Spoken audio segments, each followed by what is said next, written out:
Hello students. पिछले class में मैंने आपको पढ़ाया था साधारण अभिक्रिया या प्राथमिक अभिक्रिया किसे कहते हैं। तो मैंने आपको बताया था कि प्राथमिक अभिक्रिया या साधारण अभिक्रिया जो है वैसी अभिक्रिया होती है जो एक स्टेप में कंप्लीट हो जाती है। यानी वैसी अभिक्रियाएं जो एक स्टेप में कंप्लीट हो जाती हैं उन्हें प्राथमिक अभिक्रिया कहते हैं। फिर मैंने बताया था आपको जटिल अभिक्रिया या कॉम्प्लेक्स रिएक्शन हम लोग किसे कहते हैं।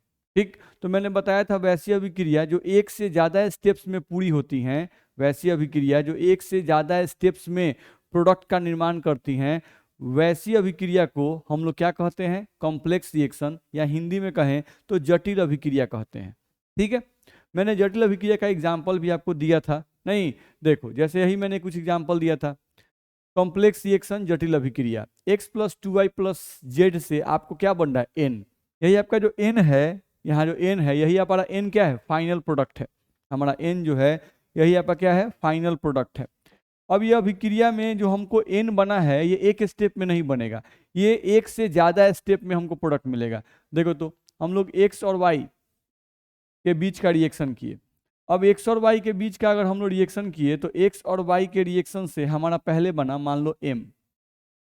ठीक है, अब m तो हमको नहीं चाहिए, हमें तो n चाहिए, तो फिर हम इस m का रिएक्शन z से करवा दिए और m प्लस जेड जब रिएक्शन करवाए तो यहां से हमारा बन गया O। अब इस O का रिएक्शन फिर से हम लोग y से करवाए, तब हम लोगों का जाके यहां से बन गया आपका n। ध्यान रखना है। अब इन तीनों अभिक्रियाओं को आप जोड़ के देखो, इन तीनों अभिक्रियाओं को आप जोड़ के देखो, तो अगर हम लोग जोड़ते हैं इन तीनों अभिक्रियाओं को, अगर हम लोग जोड़ें तो हम लोग क्या मिलेगा? देखो तो यहाँ से m से आपका m कैंसिल हो जाएगा, यहाँ O से आपका O कैंसिल हो जाएगा, बच क्या जाएगा? x, प्लस में क्या बचेगा? y और y 2y, और हम लोग क्या बचेगा यहाँ से आपका एक z। ध्यान रखना है। तो ये हम लोगों का बन सकता है। अब इनके से क्या इधर बचा? तो इधर तो m कट गया, o कट गया, n कट गया, क्या बच गया इधर? तो इधर हम लोग का बच गया n। तो x plus two y plus z से आपका क्या बन गया? n। x plus two y plus z से आपका क्या बन गया? n। ध्यान रखना है। ठीक है, तो आपको ये जो n प्रोडक्ट चाहिए था वो कितने स्टेप में बना? एक स्टेप में बना? नहीं। दो स्टेप में बना? नहीं। थर्ड स्टेप में बन गया? हाँ। तीसरे स्टेप में जाकर हम लोग को जो प्रोडक्ट चाहिए था वो प्रोडक्ट बना। तो जो प्रोडक्ट हमें चाहिए वो प्रोडक्ट अगर एक से ज्यादा स्टेप में बनता है तो वैसे अभिक्रिया को ही हम लोग क्या कहते हैं? जटिल अभिक्रिया। तो ये जो अभिक्रिया हम लोग को मिली x plus two y plus z, जो इससे मैच कर रही है, देख लो x plus two y plus z, इससे हमें n मिला, तो x plus two y plus z से हमें n मिला, तो ये अभिक्रिया एक से ज्यादा स्टेप में हमें n दे रही है, तो ये अभिक्रिया क्या कहलाएगी? जटिल अभिक्रिया। यही आपका है जटिल अभिक्रिया। ध्यान रखना है। ठीक है, अब हम लोगों को ध्यान रखना है कि ये हम लोग का फर्स्ट स्टेप हुआ, ये सेकेंड स्टेप हुआ और ये थर्ड स्टेप हुआ। तीन स्टेप्स मिले तब जाके हम लोगों का एक जटिल अभिक्रिया तैयार हुआ। ठीक है, अब इस अभिक्रिया में ध्यान दो, ये जो मेन अभिक्रिया है इसको जटिल अभिक्रिया है, जिसको आप कह रहे हैं मेन रिएक्शन, मुख्य अभिक्रिया, ये आपका जो मेन रिएक्शन है, इस मेन रिएक्शन में आप ध्यान दो तो इस मेन रिएक्शन में आपको x है, y है, z है, लेकिन इस मेन रिएक्शन में कहीं भी आपको m दिखाई नहीं दे रहा है। m जो कि बना था अभिक्रिया के पीछे बना था, आपको O इस अभिक्रिया में नहीं दिखाई दे रहा है। ध्यान रखना है। तो वैसे स्पेसीज जिनका निर्माण अभिक्रिया के बीच में होता है, अभिक्रिया के दौरान होता है, लेकिन अभिक्रिया में, मुख्य अभिक्रिया में उपस्थित नहीं रहते हैं, मुख्य अभिक्रिया में उपस्थित नहीं रहते हैं, वैसे स्पेसीज को हम लोग क्या कहते हैं? वैसे स्पेसीज को हम लोग क्या कहते हैं भाई? वैसे स्पेसीज को हम लोग इंटरमीडिएट कहते हैं। वैसे स्पेसीज को हम लोग इंटरमीडिएट कहते हैं। ध्यान रखना है। तो यहां पर आप देखिएगा तो M और O आपके क्या कहलाएंगे? इंटरमीडिएट कहलाएंगे। तो यहाँ पे हम लोग देखें अगर, तो हम लोग कहेंगे कि यहाँ पर M तथा, यहाँ पे हम लिखें तो हम लिखेंगे M तथा O क्या है भाई? इंटरमीडिएट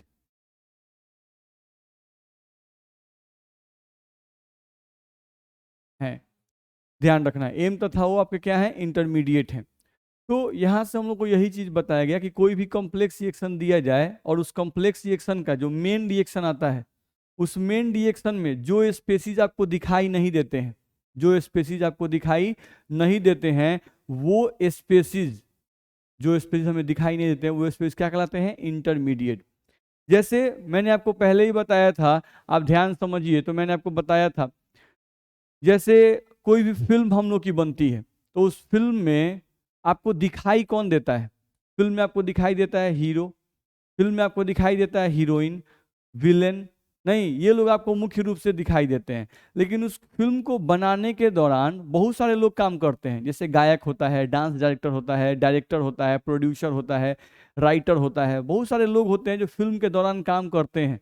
लेकिन मुख्य पर्दे पर सिर्फ मुख्य लोग दिखाई देते हैं, सभी लोग दिखाई नहीं देते हैं। तो वैसे स्पेसीज जो रिएक्शन के दौरान बनते हैं लेकिन मुख्य अभिक्रिया में दिखाई नहीं देते हैं, उन्हें हम लोग क्या कहते हैं? इंटरमीडिएट कहते हैं। तो वही बात हम लोग को यहाँ से बताया गया। तो इस अभिक्रिया में आपके एम बन रहे हैं, ओ बन रहा है, एम बन रहा है, ओ बन रहा है, लेकिन मुख्य अभिक्रिया में दिखाई नहीं दे रहा है, तो एम और ओ क्या कहलाएंगे? इंटरमीडिएट कहलाएंगे। एम और ओ क्या कहलाएंगे? इंटरमीडिएट कहलाएंगे। उसको आप यहाँ से देख सकते हैं, देख लीजिए एक बार, कहीं भी मेरे हिसाब से आपको दिक्कत नहीं होनी चाहिए। चलिए, अब यहाँ से हम लोग आगे बढ़ सकते हैं। देखा जाए, जो मैंने बोला है उस बात को मैंने यहाँ पर लिख दिया है, आप यहाँ ध्यान से देख सकते हैं। इंटरमीडिएट मैंने जो बोला वो लिख दिया है। वैसे स्पेसीज जिनका निर्माण अभिक्रिया के दौरान होता है लेकिन मुख्य अभिक्रिया में उपस्थित नहीं रहते हैं, इंटरमीडिएट कहलाते हैं। तो वैसे स्पेसीज जिनका निर्माण अभिक्रिया के दौरान होता है लेकिन ये स्पेसीज, यहाँ पर हम लोग ऐड कर दें, लेकिन ये स्पेसीज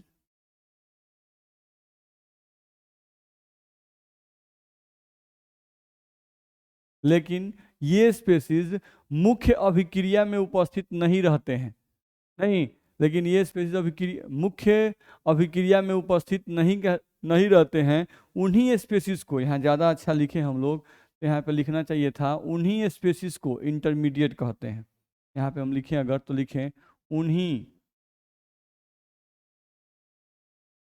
स्पेसीज को इंटरमीडिएट कहते हैं।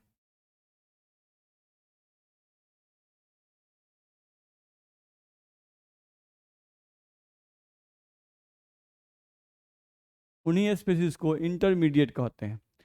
फिर से पढ़ लेते हैं। वैसे स्पेसीज जिनका निर्माण अभिक्रिया के दौरान होता है लेकिन ये स्पेसीज मुख्य अभिक्रिया में उपस्थित नहीं रहते हैं, उन्हीं स्पेसीज को इंटरमीडिएट कहते हैं।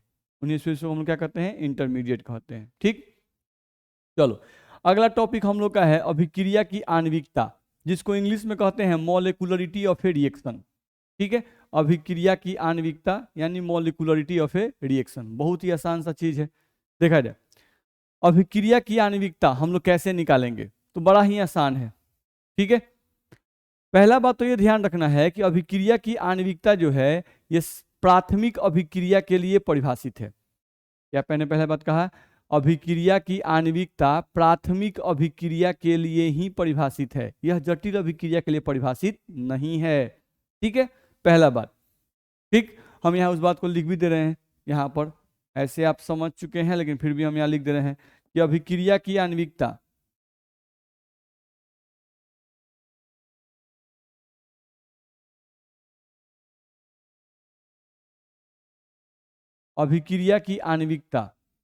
किसके लिए परिभाषित है? प्राथमिक अभिक्रिया के लिए ही परिभाषित है। अभिक्रिया की आणविकता प्राथमिक अभिक्रिया के लिए ही परिभाषित है। प्राथमिक अभिक्रिया के लिए ही परिभाषित है, ध्यान रखना। अभिक्रिया की आणविकता प्राथमिक अभिक्रिया के लिए ही परिभाषित है।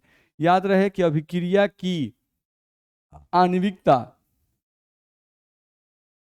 जटिल अभिक्रिया के लिए परिभाषित,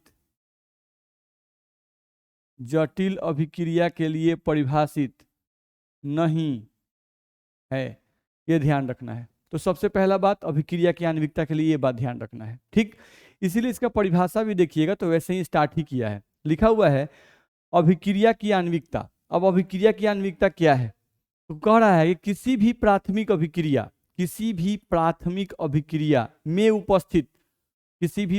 अभिक्रिया में उपस्थित अभिकारकों की संख्या ही अभिक्रिया की आणविकता कहलाती है। यानी कोई भी प्राथमिक अभिक्रिया दिया हुआ है भाई, वो अभिक्रिया संतुलित होना चाहिए। उस अभिक्रिया में अभिकारकों की जो संख्या होगी वही अभिक्रिया की आणविकता कहलाएगी। ध्यान रखना है। तो वही बात यहाँ लिखी हुई है, आप पढ़ सकते हैं। यहां से देखें अगर हम लोग तो ये बात लिखी हुई है, लिखा हुआ है कि प्राथमिक अभिक्रिया या साधारण अभिक्रिया में उपस्थित अभिकारकों की संख्या को ही अभिक्रिया की आणविकता कहते हैं। ध्यान रखना है, प्राथमिक अभिक्रिया या साधारण अभिक्रिया में उपस्थित अभिकारकों की संख्या को ही अभिक्रिया की आणविकता कहते हैं। तो ये बात हम लोग को ध्यान रखना होगा कि अभिक्रिया की आणविकता क्या होती है। ठीक, चलो तो इतना बात में मेरे हिसाब से आपको कोई दिक्कत नहीं होनी चाहिए। ठीक है, आगे बढ़ते हैं, देखा जाए। अगला पॉइंट हम लोग यहां से आ जाएं तो लिखा हुआ है एकल आणविक अभिक्रिया, जिसको इंग्लिश में कहते हैं यूनिमोलिकुलर रिएक्शन। ठीक है, एकल आणविक अभिक्रिया यानी कि यूनिमोलिकुलर रिएक्शन। अब एकल आणविक अभिक्रिया यानी यूनिमोलिकुलर रिएक्शन किसे कहेंगे? तो बहुत ही सिंपल है, यदि किसी प्राथमिक अभिक्रिया में अभिकारक की संख्या 1 हो, तो वैसी अभिक्रिया एकल आणविक अभिक्रिया कहलाती है, यानी कि यूनिमोलिकुलर रिएक्शन कहलाती है। बहुत सिंपल है भाई, कोई अभिक्रिया दिया हुआ है, उसमें देख लो अभिकारक की संख्या कितनी है। अगर अभिकारक की संख्या 1 है तो वैसी अभिक्रिया एकल आणविक अभिक्रिया कहलाएगी। बहुत ही सिंपल है, वही लिखा हुआ है। वैसी प्राथमिक अभिक्रिया जिसमें अभिकारकों की संख्या 1 हो, एकल आणविक अभिक्रिया कहलाती है। अब जैसे मान लो ये आपको अभिक्रिया दिया हुआ है, H2O2 टूट रहा है H2O + ½ O2 में, इसमें अभिकारक कौन है? ये वाला, ये जो है ये आपका अभिकारक है। अब इसमें अभिकारक की संख्या कितनी है भाई? आपको और कोई पूछे कि इस अभिक्रिया में जो दिया हुआ है इसमें अभिकारक की संख्या कितनी है, तो इस अभिक्रिया में अभिकारक की संख्या जो है वो 1 है। अभिकारक की संख्या 1 है, एक ही H2O2 है, तो अभिकारक की संख्या 1 है, तो इसलिए इसकी आणविकता कोई पूछेगा कि भाई इस अभिक्रिया की आणविकता बताइए, तो इस अभिक्रिया की आणविकता कितनी होगी? 1 नहीं, हमको बता दिया गया कि ये अभिक्रिया जो है प्राथमिक अभिक्रिया है। ये अभिक्रिया क्या है? आपका प्राथमिक अभिक्रिया। और इस प्राथमिक अभिक्रिया में अभिकारक की संख्या 1 है, तो इस अभिक्रिया की आणविकता कितनी होगी? 1। तो अगर इस अभिक्रिया की आणविकता 1 है तो यह अभिक्रिया कैसी अभिक्रिया कहलाएगी? एकल आणविक अभिक्रिया कहलाएगी। ठीक है, जैसे देखो यहाँ पर दूसरा एग्जाम्पल दिया हुआ है NH4NO2, ये टूट रहा है N2 + 2H2O। अब इसमें प्रोडक्ट से मतलब नहीं है, इसमें अभिकारक देखो तो ये आपका अभिकारक है। अब अभिकारक की संख्या इसमें कितनी है? अगर हम यहाँ लिखें कि भाई यहाँ पर अभिकारक की संख्या, तो अगर अभिकारक की संख्या देखें तो अभिकारक की संख्या तो 1 है, NH4NO2 अमोनियम नाइट्राइट। तो यहाँ से अभिकारक की संख्या 1 है, तो अभिक्रिया की आणविकता कितनी होगी भाई? अभिक्रिया की कोई पूछता है कि भाई इस अभिक्रिया की आणविकता कितनी होगी, तो जितना अभिकारक का संख्या होगा, अभिकारक की संख्या 1 है तो अभिक्रिया की आणविकता भी कितनी होगी? 1 होगी। अभिक्रिया की आणविकता भी कितनी होगी? 1 होगी। तो हम लोग को यहाँ से ध्यान रखना है कि कोई भी प्राथमिक अभिक्रिया, अब ये भी एक प्राथमिक अभिक्रिया है, ये भी एक प्राथमिक अभिक्रिया है, इसमें भी अभिकारक की संख्या 1 है, इसलिए इसकी आणविकता 1 होगी। अगर आणविकता 1 है तो इस अभिक्रिया को, ये जो हम अभिक्रिया लिखे हुए हैं, इस अभिक्रिया को हम लोग कहेंगे एकल आणविक अभिक्रिया। इसमें भी अभिकारक की संख्या 1 है, तो अभिक्रिया की आणविकता भी 1 है, तो निश्चित रूप से यह अभिक्रिया भी क्या कहलाएगी भाई? तो एकल आणविक अभिक्रिया कहलाएगी। तो यदि किसी प्राथमिक अभिक्रिया में अभिकारकों की संख्या 1 है, यदि किसी प्राथमिक अभिक्रिया में अभिकारकों की संख्या 1 है, तो वैसी अभिक्रिया एकल आणविक अभिक्रिया कहलाती है। ठीक है, बहुत ही सिंपल है। चलो दूसरे पॉइंट पे आते हैं। अगला हम लोग को इसमें लिखा हुआ है द्विआण्विक अभिक्रिया, बाइमोलिकुलर रिएक्शन। तो नाम से ही नहीं लग रहा है भाई, द्विआण्विक अभिक्रिया यानी कि बाइमोलिकुलर रिएक्शन। तो बाइमोलिकुलर रिएक्शन हम लोग किसे कहेंगे? तो बहुत ही सिंपल है, हम लोग को ध्यान रखना है, वैसी प्राथमिक अभिक्रिया जिसमें अभिकारक की संख्या 2 हो। वैसी प्राथमिक अभिक्रिया जिसमें अभिकारक की संख्या कितनी हो, 2 हो। एकल थी यानी अभिकारक संख्या 1। अब ऐसी प्राथमिक अभिक्रिया जिसमें अभिकारक की संख्या 2 हो वो द्विआण्विक अभिक्रिया कहलाएगी। जैसे एग्जाम्पल देख लो, 2HI H2+I2 में, अब यहाँ पर HI कितना है, 2, तो यहाँ पर अभिकारक की संख्या अगर हम लिखें तो यहाँ पर आप देख सकते हैं कि यहाँ पर आपके पास अभिकारक की जो संख्या है वो अभिकारक की संख्या 2 है। तो कोई पूछता है कि इस अभिक्रिया की आणविकता कितनी होगी, तो इस अभिक्रिया की अगर भाई हम आणविकता लिखेंगे तो वो आणविकता भी कितनी होगी, 2। तो अगर हम लोग बोल रहे हैं कि ये अभिक्रिया जो है ये कैसी अभिक्रिया है भाई, तो ये प्राथमिक अभिक्रिया है। अब इस प्राथमिक अभिक्रिया में अभिकारकों की संख्या, इस प्राथमिक अभिक्रिया में अभिकारकों की संख्या 2 है, आणविकता भी 2 हो गई, तो इसलिए इस अभिक्रिया को, ये जो अभिक्रिया इसे हम लोग क्या कहेंगे, द्विआण्विक अभिक्रिया। ये जो पूरी अभिक्रिया हम लोग यहाँ से लिखे हुए हैं, इसे कोई पूछे कि ये कैसी अभिक्रिया होगी तो ये द्विआण्विक अभिक्रिया कहलाएगी। ये क्या कहलाएगी,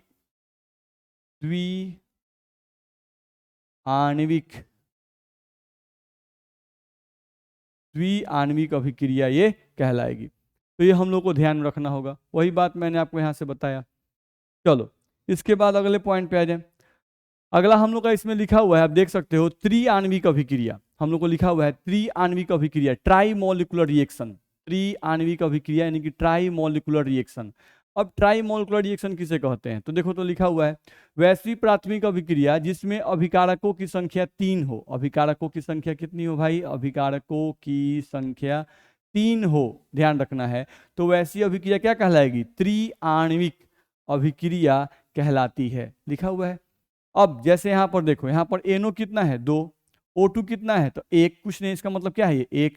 तो यहाँ पर अगर देखें हम लोग तो अभिकारकों की संख्या, यहाँ पर अगर हम देखें तो यहाँ पर अभिकारकों की संख्या कितनी है भाई, 3। तो अभिक्रिया की आणविकता कितनी होगी, तो यहाँ से अभिक्रिया की अगर हम लोग आणविकता लिखें तो अभिक्रिया की आणविकता भी होगी 3। तो अभिक्रिया की आणविकता 3 है, तो ये जो पूरी अभिक्रिया है इसे हम लोग क्या कहेंगे, त्रिआण्विक अभिक्रिया। ये आपका त्रिआण्विक अभिक्रिया कहलाएगा। तो वही बात हम लोग को यहाँ से लिखा हुआ है। चलो अगले पॉइंट पे आ जाओ। अगला पॉइंट हम लोग को देखो तो यहाँ पे नोट में कुछ पॉइंट लिखा हुआ है।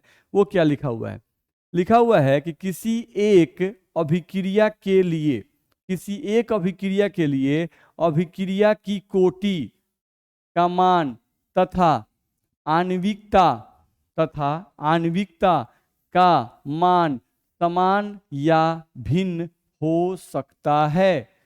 ठीक है, ये क्या कर रहा है, ये बोल रहा है कि मान लो कोई एक अभिक्रिया दी हुई है, कोई एक अभिक्रिया दी हुई है, तो उस अभिक्रिया के लिए, अगर कोई एक अभिक्रिया दी हुई है तो उस अभिक्रिया के लिए अभिक्रिया की कोटि का मान आप निकाल लीजिए। उस अभिक्रिया के लिए अभिक्रिया की आणविकता का मान आप निकाल लीजिए। अभिक्रिया की कोटि का मान भी निकाल लीजिए, एक अभिक्रिया के लिए अभिक्रिया की कोटि का मान भी निकाल लीजिए और अभिक्रिया की आणविकता का मान भी निकाल लीजिए। अब ये अभिक्रिया की कोटि का मान और अभिक्रिया की आणविकता का मान समान भी हो सकता है और भिन्न भी हो सकता है। ये वैल्यू समान भी हो सकता है और अलग अलग भी हो सकता है, यानी एक ही अभिक्रिया का कोटि और आणविकता सेम भी हो सकता है। एक ही अभिक्रिया के लिए अभिक्रिया की कोटि का मान और अभिक्रिया की आणविकता का मान अलग अलग भी हो सकता है, ध्यान रखना है। जैसे एग्जाम्पल दिया है, देखो H2+Br2 से आपका बन रहा है 2HBr। अब यहाँ पर देखो तो एक अभिकारक, दो अभिकारक, तो अभिक्रिया की आणविकता यहाँ पर कितनी है, 2। अभिक्रिया की आणविकता कितनी है, 2, क्योंकि एक और एक दो अभिकारक, तो दो अभिकारक हैं तो आणविकता तो अभिकारकों की संख्या होती है, जितने अभिकारक उपस्थित हैं वही अभिक्रिया की आणविकता होती है। तो दो अभिकारक हैं तो अभिक्रिया की आणविकता 2 नहीं, ये तो हम लोग अभिक्रिया देख कर निकालते हैं। किसी भी अभिक्रिया की आणविकता आप संतुलित अभिक्रिया को देखकर बता सकते हैं, लेकिन हम बता चुके हैं कि अभिक्रिया की जो कोटि होती है इसका मान प्रायोगिक तरीके से ही निकाला जाता है। अभिक्रिया के कोटि का मतलब होता है अभिकारकों के सांद्रणों का ये जो पावर आता है, अभिकारकों के सांद्रणों का ये जो पावर आता है, इस पावर का मान हम लोग प्रयोग के द्वारा ही ज्ञात कर सकते हैं। इन पावर का मान जो है आप अभिक्रिया को देखकर नहीं बता सकते हैं, ध्यान रखना है। तो यहाँ पर अभिक्रिया की कोटि जब निकाले जाते हैं तो यहाँ H2 का पावर 1 आ गया, H2 अभिकारक के सांद्रण का पावर कितना आ गया, 1, और Br2 का पावर प्रयोग के द्वारा आ गया 1/2। इन दोनों को ऐड करेंगे तो अभिक्रिया की कोटि निकल जाएगी। तो अभिक्रिया की कोटि 1 + 1/2 करने पर कितना आ गया, 3/2। तो अभिक्रिया की कोटि का मान आ गया 3/2 और अभिक्रिया की आणविकता का मान आ गया 2। तो ये दोनों वैल्यू आपके सेम नहीं है, दोनों वैल्यू क्या है, अलग अलग है। तो वही लिखा हुआ है कि किसी एक अभिक्रिया के लिए अभिक्रिया की कोटि का मान तथा आणविकता का मान समान या भिन्न हो सकता है। तो यहाँ पर एक ही अभिक्रिया है, इसके लिए आणविकता का मान 2 है और कोटि का मान 3/2 है, तो ये दोनों मान क्या है, भिन्न है।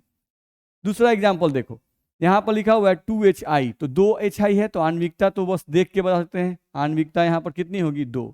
और इसका जब हम लोग प्रयोग के द्वारा इस अभिक्रिया के लिए अभिक्रिया की जब कोटि निकाले तो अभिक्रिया की कोटि का मान भी क्या आ गया, 2। यहाँ पर आप जब रेट ऑफ रिएक्शन लिखते हो तो R बराबर यहाँ से K और HI का जो पावर आता है प्रयोग के द्वारा वो कितना आता है, 2। तो इस रिएक्शन में आप देख रहे हो कि आणविकता और कोटि का मान क्या है, सेम आ गया। ठीक, तो आणविकता हम लोग सिंपली अभिक्रिया को, संतुलित अभिक्रिया को देखकर बता सकते हैं, लेकिन कोटि का मान प्रयोग के द्वारा निकाला सकता है। ठीक है, तो ये मान आणविकता का मान और कोटि का मान सेम हो भी सकता है किसी अभिक्रिया के लिए और सेम नहीं भी हो सकता है, ये हम लोग को ध्यान रखना होगा। तो वही हम लोग को नोट में करके एक पॉइंट बताया गया। नहीं तो जनरली बहुत सारे बच्चों के दिमाग में कन्फ्यूजन होता है कि अच्छा अभिक्रिया की जितनी कोटि होगी उसकी आणविकता भी तो उतनी ही हो सकती है, ध्यान रखना है। ठीक है, लेकिन ऐसा सही नहीं है। चलो आगे बढ़ते हैं। अगला पॉइंट हम लोग क्या लिखा हुआ है, फिर से नोट में कुछ पॉइंट लिखे हुए हैं। लिखा हुआ है किसी भी प्राथमिक अभिक्रिया की आणविकता संतुलित अभिक्रिया को देखकर बताई जा सकती है, ध्यान रखना है, संतुलित अभिक्रिया को देखकर बताई जा सकती है। सिंपल है, नहीं जैसे अभी हम लोग बताए थे 2HI आपका टूट रहा था H2+I2 में, नहीं तो 2HI H2+I2 में टूट रहा है, आप अभिक्रिया लिखा हुआ है, आप देख लीजिए कि भाई प्राथमिक अभिक्रिया है, इसमें अभिकारक जितना है वही अभिकारकों की संख्या अभिक्रिया की आणविकता हो जाएगी। तो अभिक्रिया की आणविकता बताने के लिए किसी प्रयोग की आवश्यकता नहीं है, सिंपल रिएक्शन दिया रहेगा, अभिकारक की संख्या हम लोग गिन लेंगे और गिन कर बता देंगे कि इस अभिक्रिया की आणविकता कितनी है। तो वही हम लोग को बता रहा है, यहाँ पर वही फर्स्ट पॉइंट में लिखा हुआ है कि किसी भी प्राथमिक अभिक्रिया की आणविकता संतुलित अभिक्रिया को देखकर ही बताई जा सकती है, सिंपल है। चलिए अगले पॉइंट पे आते हैं। किसी भी प्राथमिक अभिक्रिया की आणविकता 4 संभव नहीं है। देखिए प्राथमिक अभिक्रिया किसे कहते हैं, तो प्राथमिक अभिक्रिया वैसी अभिक्रिया होती है, प्राथमिक अभिक्रिया वैसी अभिक्रिया होती है जिसमें अभिक्रिया एक स्टेप में ही पूरी हो जाती है, जिसमें अभिक्रिया एक स्टेप में ही क्या होती है, पूरी हो जाती है। यानी कि हम लोग बर्तन में अभिकारक लिए और अभिकारकों के बीच में एक स्टेप में ही सारे अभिकारक सही दिशा में टकरा गए, एक स्टेप में ही, पहले स्टेप में ही सारे अभिकारक सही दिशा में टकरा गए और सारे अभिकारकों के पास पहले स्टेप्स में ही पर्याप्त मात्रा में ऊर्जा भी उपस्थित है। ठीक है, तो निश्चित रूप से वो सारे अभिकारक उत्पाद में बदल जाएंगे। तो ऐसी अभिक्रिया जो एक स्टेप में कंप्लीट हो जाती है उसे हम लोग क्या कहते हैं, प्राथमिक अभिक्रिया कहते हैं।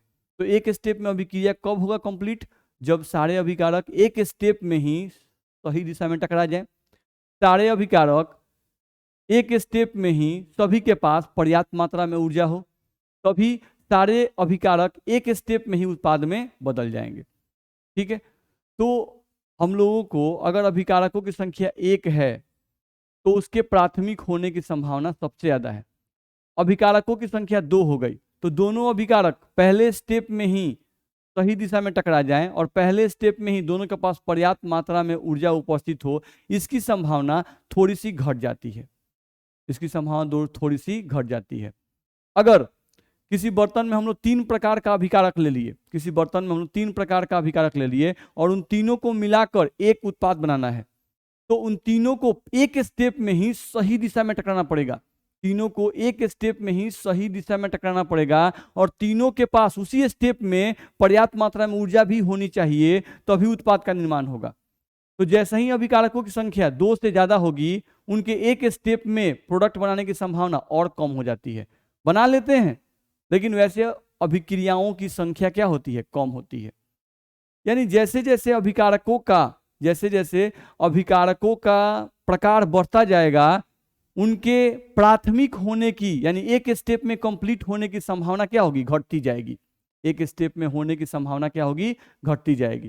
ठीक है, अब जैसे ही अभिकारकों का संख्या 4 लिया गया, जैसे ही अभिकारकों का संख्या 4 लिया गया, अब चारों अभिकारकों को एक बार में सही स्टेप, सही दिशा में टकरवा देना और एक बार में ही चारों के पास पर्याप्त मात्रा में ऊर्जा भी उपस्थित हो जाए, इसकी संभावना नहीं होती है। इसीलिए 4 अभिकारक अगर किसी अभिक्रिया में उपस्थित हैं तो वैसी अभिक्रिया प्राथमिक अभिक्रिया नहीं होगी, वैसी अभिक्रिया जटिल अभिक्रिया होगी। वैसी अभिक्रिया कभी भी एक स्टेप में पूरी नहीं होगी, वो अभिक्रिया एक से ज्यादा स्टेप में पूरी होगी, ध्यान रखना है। ठीक, जैसे नॉर्मल लाइफ से भी आप एग्जांपल ले सकते हैं। नॉर्मल लाइफ में आप देखिएगा तो एक फैमिली में अगर आप अकेले हैं तो आप कोई भी फैसला ले सकते हैं, कोई भी फैसला ले सकते हैं आसानी से, उस फैसला को कोई रोकने वाला, टोकने वाला, काटने वाला नहीं है। लेकिन अगर उस फैमिली में 4 मेंबर हो जाएं, नहीं ज़्यादा मेंबर अगर हो जाएं, 4 मेंबर 5 मेंबर हो जाएं, नहीं तो आप कोई भी फैसला अकेले नहीं ले पाइएगा।